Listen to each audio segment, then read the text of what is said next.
নমস্কার, আপনারা দেখছেন নিউজ টুডে, সঙ্গে রয়েছে আমি শ্রীপর্ণা। ধীরে ধীরে নমিনেশন জমা দিচ্ছেন তৃণমূলের প্রার্থীরা।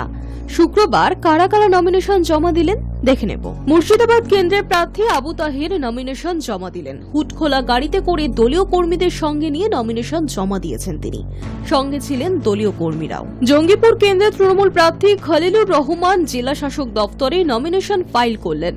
খলিলুর রহমানের সঙ্গে ছিলেন বিধায়ক এবং প্রাক্তন মন্ত্রী জাকির হোসেন। পর নমিনেশন ফাইল করলেন তিনি। High news network. News today এখনকার মতো এই পর্যন্তই। দেখতে থাকুন হাই নিউজ নির্ভীক নিরপেক্ষ।